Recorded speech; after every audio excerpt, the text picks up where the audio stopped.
Hey there. Welcome to All Things Social Security. I'm Stephanie Joy. Whether you are a first-time viewer, an occasional viewer, a subscriber, or one of the three tiered benefactor members, I want to welcome you and let your video begin. Remember, if you haven't checked out the memberships, it might be something up your alley because it gives you an opportunity for a little more Social Security disability attorney attention if you need it, but don't have representation and don't want to do a full-fledged consultation. Okay, have a great one, guys. Stay tuned. Hey, wanted to clear up. Some folks have a misconception that when you're claiming disability, you have to be really unable to do anything productive, which would include even working of all kinds.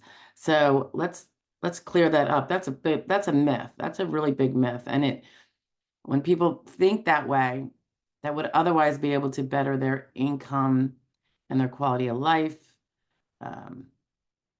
if they had the real information, I think it can be really helpful because I see the benefits of people working part-time all the time. So in this case, the person had some really serious and has a claim pending for very serious, looks like cardiac issues, very, very serious. Still waiting on a determination from the SSA. The lawyer that the person has told him or her, I think her, Scarlett, that she could go to work, but to make sure to make less than $1,000 gross.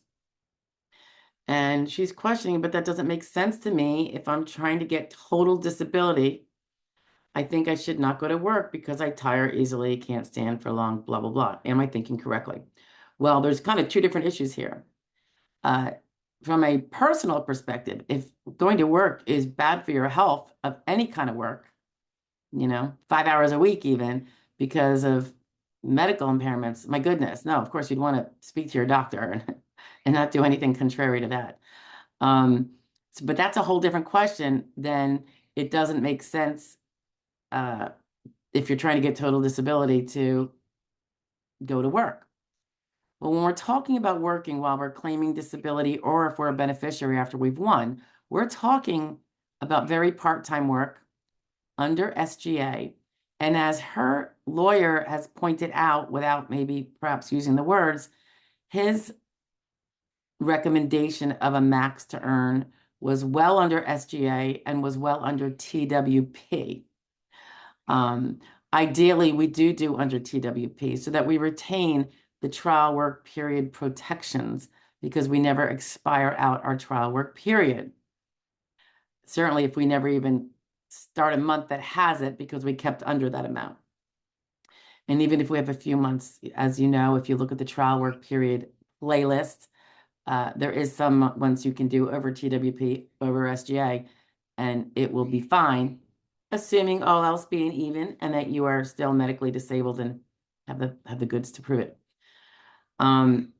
Yeah, so I think it was great that his lawyer, her lawyer told her the reality is that yes, you can go to work.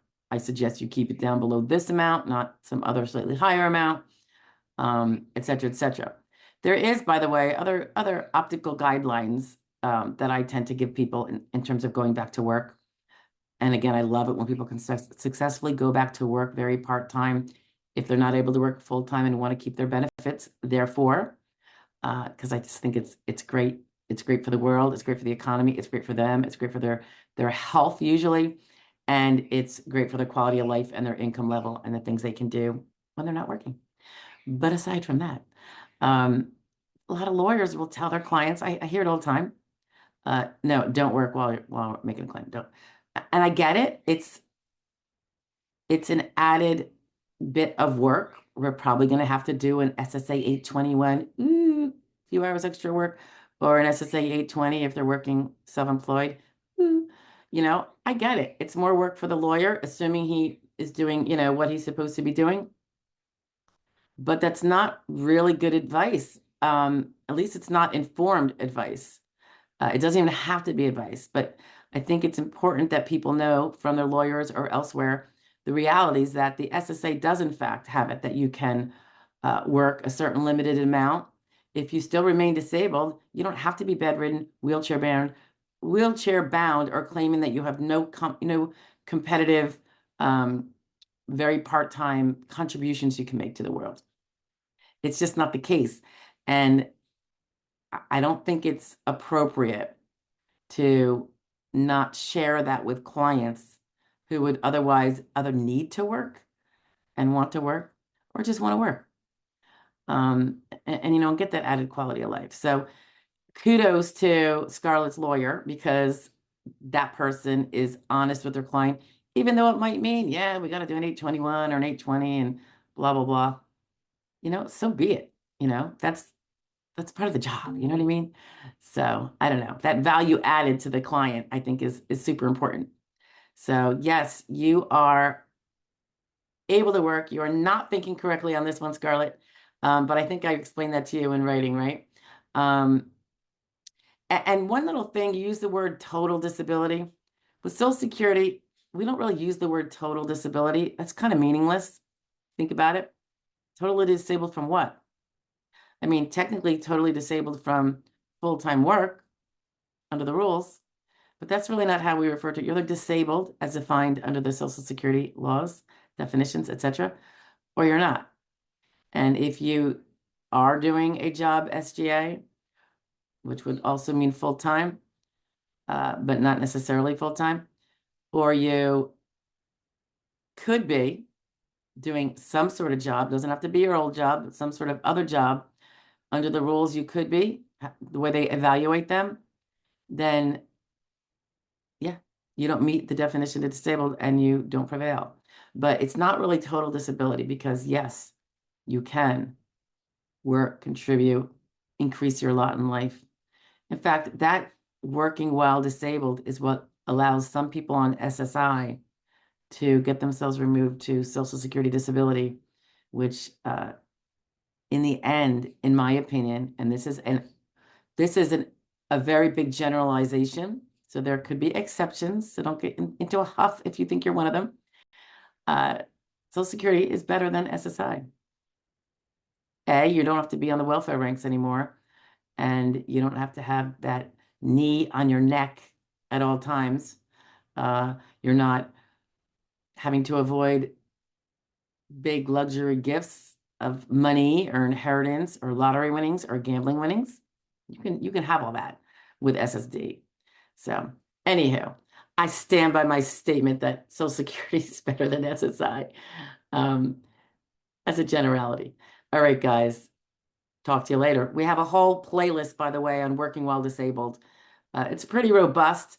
It's been going on for quite a while, so they just all get added in there. It's quite a big library, I think.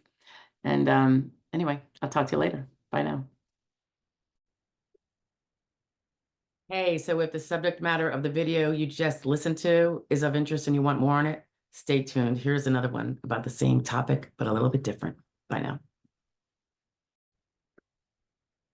Good afternoon. Let's talk about a real life situation that occurs to a lot of people on a really regular basis. So I want to try to put this out there to give a little bit of context to what one can consider doing when they're not sure where their case is going to go and whether their health is going to improve and their capacity to do work. So here's the general situation. Person gets in a very bad injury situation, very, very bad, and clearly cannot work while they're recovering.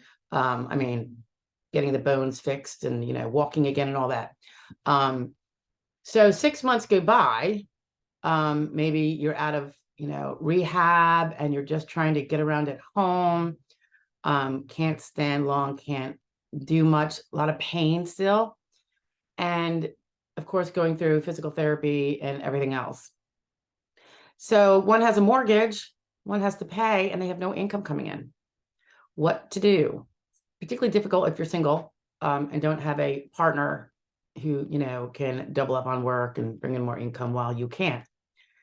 So can you, for instance, work from home or something you can do remotely or some unique job that there might not be a lot of, but you might be able to get one So, for instance, one that does not exist in substantial numbers in the economy, but you happen to clinch one.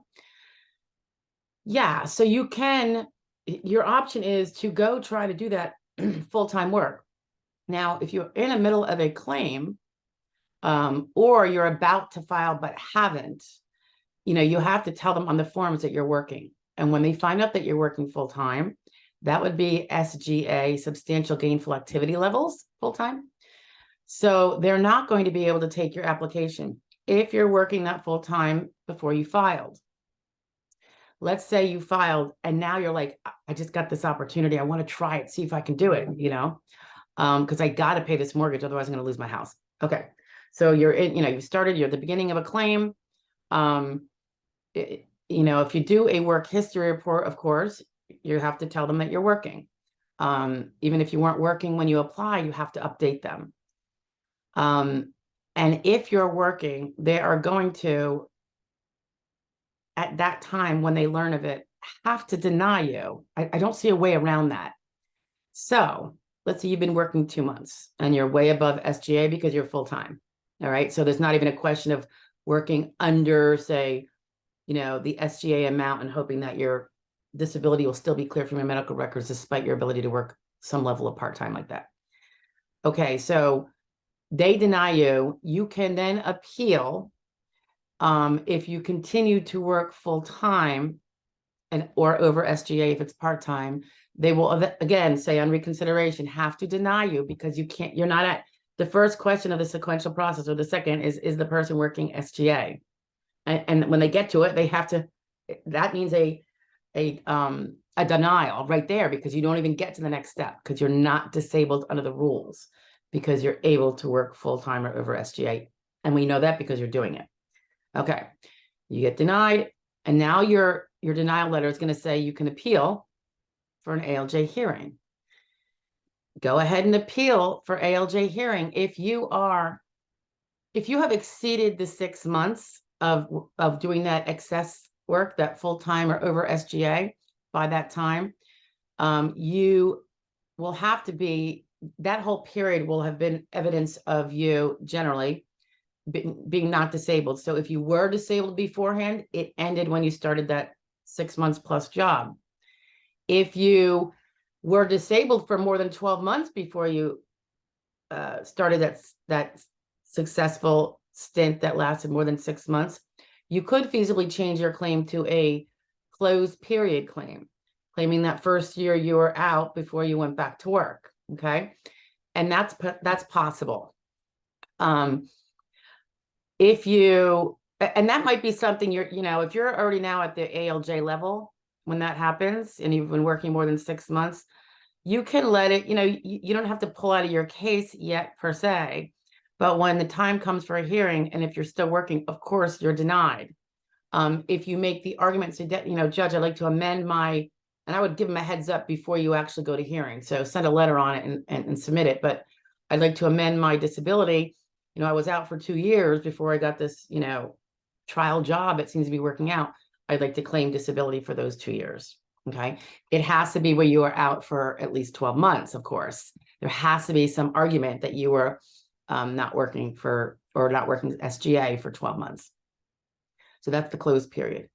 So if you're in a position now and let's say you haven't filed, but you're like, I've got to get a remote, unusual job that I can do. Maybe I can pick my own hours, all these things that you can't really get in the regular work environment. But this person might need that. By all means, you can do it. If you are earning over the SGA, you will be denied at step 1. And then you can appeal. And the reason why I say keep going or consider keep going and appealing is because your work may not last the 6 months. So let's say you do go to work and you last for 4 months, and then the toll on the body or your performance just isn't up to par because of your disabilities. You can stop working, and then the argument is that was a failed work attempt. Yes, you were working more than SGA, but it did not last very long. It only lasted 4 months. If it never hits a 6-month mark, and if the stopping is because the disabilities were killing you. And by the way, you should be making that very clear when you speak to your doctors all throughout this working, that the difficulties you're having. You want that to be known, so that it's kind of recorded the difficulties that you're having, that you've been complaining about. Also, any kind of employer complaints or reprimands or issues, ideally they're going to be in writing, so that later on you could show that I did stop, and you could see I had performance, but I wasn't able to pull my weight or whatever. So again, you can appeal. You're going to apply. If you have a case running, they're not going to take your application at all. So you almost have to not be working when you do that. Then start this remote work. And then if it doesn't go, because you don't know if you're going to last 6 months. You just don't know. You're trying, right? And then we can argue that it's a failed work attempt and keep that case going. And would it be appealing it if it's denied, just like normal? And then by the time it gets to the judge, we have it all laid out as to, yeah, she did try to work here. She was earning way over SGA. She's had a good job. It's just a rare job. Doesn't exist in substantial numbers. And then she had to stop because of the disabilities. So that is a very successful argument under the rules. Obviously, they have to have believed that you were disabled to begin with. Now, a person with catastrophic injuries, the argument is not that the person was never disabled. It's just that they were never disabled for the 12-month duration before they started doing this work that is SGA. So if you do the work SGA and you are able to and do work more than 6 months, it will end up being a successful work attempt, and it will mark the end of any disability period that you may or may not have been able to prove. Okay. But if you work and then you find that you can't go, more than X months, and it certainly isn't close to 6, you would just keep going. And that would be argued to be a failed work attempt, because the SSA does want you to try to work. If anyone can go out and get a well-paying job that they can do, even if it's the rare one out there, but you've got it clinched, and now you're supporting yourself, paying your mortgage, and going on with life, despite your impairments that probably remain. Even if they would be otherwise disabling, you're not going to be able to get benefits when you're doing that. But it certainly beats, being on disability, perhaps. So it's always worth a try. So I hope I'm being clear on that. If you do it, I would suggest you try the job after you've already applied. So at least they take an application, and then they're going to deny you, but then you have a right to appeal. If they never take the application because of the step 1, I don't know if you're going to have the same opportunity, because it's never going to make it for medical workup. It's never going to get passed on to the state agency, the DDS, to get all your records and have their doctors review them and all that kind of stuff. Okay. So I know it's kind of complicated, maybe.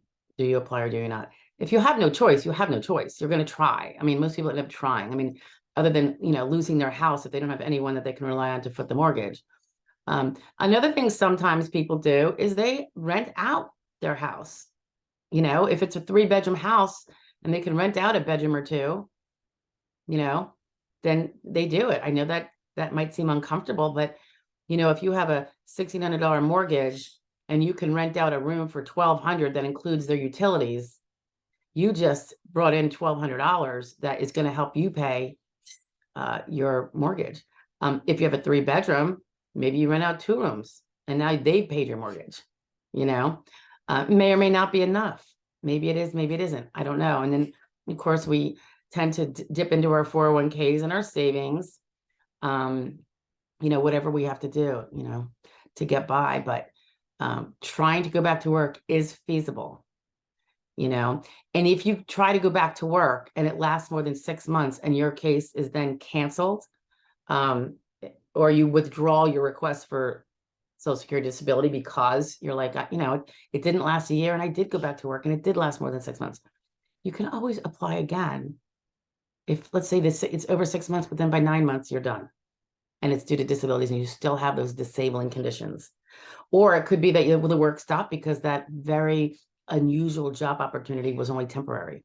And now you really couldn't do a job that exists in substantial numbers in the economy full time because they're just too arduous. Maybe you can never pull out 8 hours straight. You always have to have like a split shift, or be able to pick your hours, whatever the case may be. So just because you go back for more than 6 months and you completely lose the first application, don't think you can't try again, because if you're working, you're probably earning more credits. So your date last insured, check out those videos, is now going to be extended. So your term insurance is not going to be super, super short term, hopefully. So don't just like assume that you have no recourse. Once you filed, it got denied, you were still working, you didn't appeal, or you did appeal, whatever the case may be, but you continue to work over 6 months and then you withdrew your request, you can always file again if you have the credits. So again, know your date last insured, and know that if you continued working and earning the very little amount it takes to earn more credits, the date less insured you might be told about when you call SSA, the 1-800 number for that, 800-772-1213, that date might actually be incorrect to your benefit, though. Your DLI, date less insured, may have actually gone up another year, okay? Extended out another year, giving you more time to file later, okay? So give that some thought when it comes to working. And if you have an attorney or plan on having one, or a non-attorney representative, you keep them posted when you start any kind of work. You got to tell them, or else they can't help you. They can't tell you that, if you had just knocked it off 2 hours less, you would have been able to keep your case. They can't tell you if you don't share with them the work. And that's kind of one of your responsibilities when you make a claim, is to be very cognizant and sharing of the information about work, so that there's a whole accurate picture. And nobody's time is being wasted. And you have all the information you need to make a savvy decision. There are some times when people have to drop their hours by a couple to stay under SGA. And it's not a cheating thing. It's that there is an amount you're allowed to earn up to. It's $1,470. Let's say you're making $1,500, but you can't do any more hours because you could never do more than 20 hours a week with your physical or mental conditions. But at the 20, you're making $2 more than the 1,470 SGA for this year. Cutting that back is not pretending to be disabled when you weren't. You weren't able to work full time. You just were earning too much. So you can always fix that black line rule and drop your wage down to under SGA. You still have to prove you're disabled by the medical rules, so it doesn't make a difference. I mean, it's not gonna help a non-disabled person prove that they're disabled. They still have to prove it the exact same way with that very, very heavy load of medical evidence. Okay? All right. Working while you're claiming. It's doable. You just have to be very meticulous. Okay? Don't want to see anybody lose their house because they can't pay their mortgage. So we got to almost thread that needle real fine. Okay? Chat with you later. Bye.